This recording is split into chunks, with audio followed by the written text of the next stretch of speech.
So, okay guys, another day, another vlog tayo. Yun, dahil half day nga si Mami yan, pag-prepare ko siya ng dinner niya. So, kita nyo naman guys, ito yung request nila, continental breakfast daw. So, ano ba yung continental breakfast ni Daddy Jepoy? Yan, hotdog, meatloaf, itlog at saka tuyo. So, yan, pinrepare na natin yung mga iluluto natin. At ayan, nagsalang na tayo ng itlog. Nako, grabe, ang sarap nito. Kasi nga, naumay na daw sila sa baboy at saka manok. So ito muna yung kakainin natin para pambalansi lang. So yan, sinalang ko na yung meatloaf guys. Kita nyo naman, Daddy Jepon yun, daming pitik. Kala mo naman yung mga Indianong nagtitinda. So yan guys, Daddy Jepon nyo, laging ganado. Yan, laging nilalabas ang kulit. At syempre, para super perfect yung continental breakfast natin. Yan. Hindi mawawala yung juice. Yan. Nauuto ako ng kapatid ko dyan. Kaya napapasayaw-sayaw ako. Tsaka nagpapatugtog sila dyan nung selos yata yun. Yan. Kaya napapasayaw si Daddy Jepoy nyo. So yan guys, kita nyo naman oh. Nako, napakasarap yata ng juice nito mamaya. Punong-puno ng yelo yan. So yan guys, eto. Kita nyo naman, sinalang ko na yung tuyo at nako, may tumalsik pa yata. So yan guys, eto. Inano ko na yung yelo, tapos eto, ihahalo ko na yung juice. Grabe, napakasarap niyan. Excited ko nang inumin.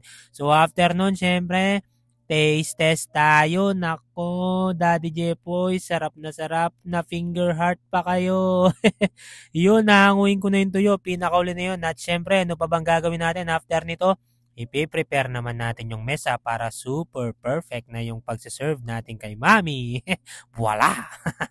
So yan guys, yan, nagsandok na rin ako ng kanin para mamaya kakain na lang sila syempre. Yun, no? At may batang makulit na naman na yan, nanggugulo yung anak ko at may dumadaan-daan pa si Mami yan. Inalog-alog ko na yung ketchup at bibigyan ko yan ng content tricks yan. Actually, ni-entertain ko si Mami dyan. Yan, kita nyo naman. Para medyo fancy. Yan, no? Nako, si Mami talaga, danan-danan, no? Yun, ito pa, yung isa ko pa, yung pinggan ko naman. Yan, guys, may konting art, di ba? At ito, kakain na kami. Ito na yung pinakamasarap na part. Yan, yung kakain na kasama yung family ko. Then, after nun yan, subo lang, Daddy Jepoy. Ito yung masarap, guys. Ito, yung tuyo. Naku, grabe, sarap niyan. Nakakaganang kumain. Tignan nyo, pinagpapawisan na talaga ako, guys. Pero, tuloy-tuloy lang tayo. And after nga yan, itong anak ko, nag-juice na kami. Diba? Yan, no? Nako, sarap na sarap din yung anak ko. After nun, ato pa ba? Siyempre, tayo na rin yung magpupunas ng mesa at tayo na rin yung maghuhugas ng pinggan para full pack, daddy nyo. Ewan ko ba, sobrang saya ko talaga pag sinuserve ko sila at ginagawa ko tong mga bagay na to, guys. Yan, napapa-finger heart pa ako. Sabi ko, sige, kunin nyo na rin pati yung mga pinapahugas ng mga katabing bahay natin.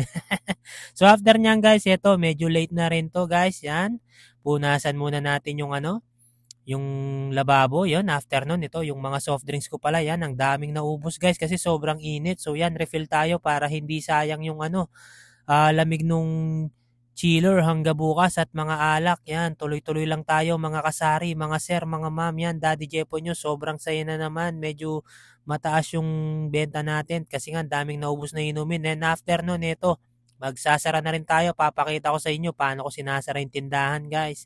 So, yan. Tatakpan lang natin yung freezer. Tapos, isasara yung gate, guys. Nako, I'm so excited to take a bath kasi tignan nyo naman si Daddy Jepoy nyo. Pawis na, pawis na. After nito, guys, tignan nyo man. Gusto ko nga i-vlog yung pagligo ko kaso baka mandiri pa kayo.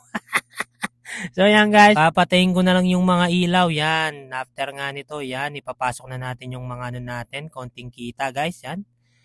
Naku, kita nyo, pawis na talaga ako yan. At ito yung pinakamasarap na part, liligo na Daddy Jepoy nyo. Syempre, hindi pa rin mawawala yung finger heart kayo sa akin. Bye-bye!